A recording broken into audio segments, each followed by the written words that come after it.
Don't ever forget.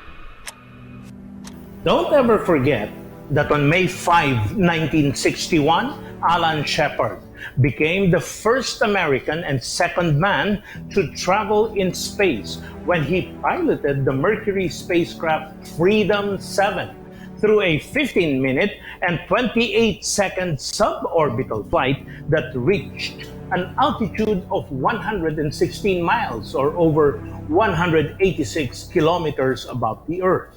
Shepard's success occurred 23 days after the Russians had launched the first ever human in space, cosmonaut Yuri Gagarin, during an era of intense technological competition between the Russians and the Americans called the space race.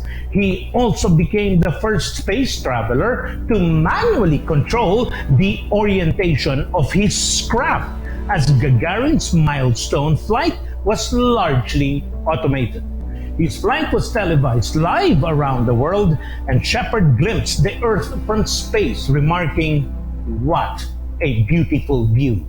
This legendary astronaut was born on November 18, 1923 in East Derry, New Hampshire.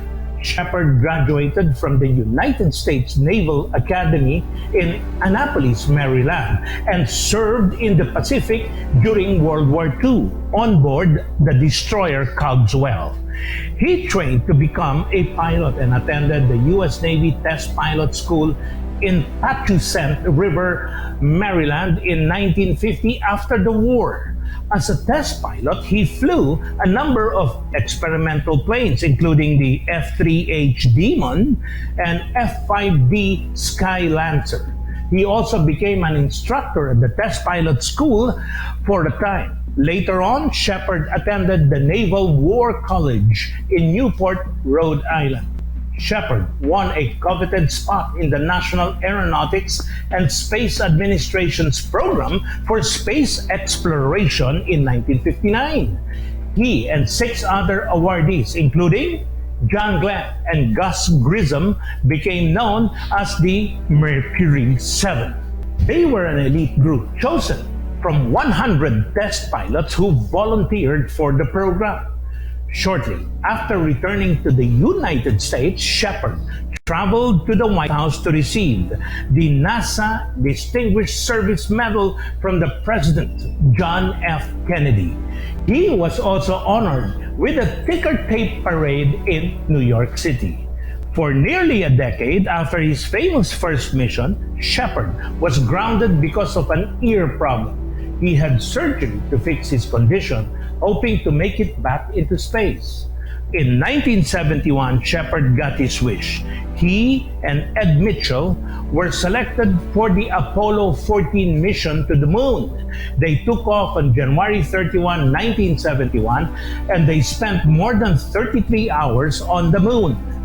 Don't ever forget that during the said mission, Shepard became the 5th person to walk on the moon and the first to play golf on its surface. He had packed a specially designed golf club just for this purpose. After retiring in 1974, Shepard became chairman of Marathon Construction Corporation and founded his company, 714 Enterprises. He also chaired the Mercury 7 Foundation, which offered college scholarships to those interested in science and technology. Shepard died in California in 1998 after a long battle with leukemia. He was survived by his wife, Louise, their 3 daughters, and several grandchildren. At the time of his passing, fellow astronaut John Glenn spoke about Shepard with the New York Times. He was a patriot. He was a leader. He was a competitor, a fierce competitor. He was a hero. Most importantly to us, he was a close friend. President Bill Clinton remembered Shepard as one of the great heroes of modern America, according to a separate report in the New York Times. Don't ever forget to like, subscribe, and push that notification bell.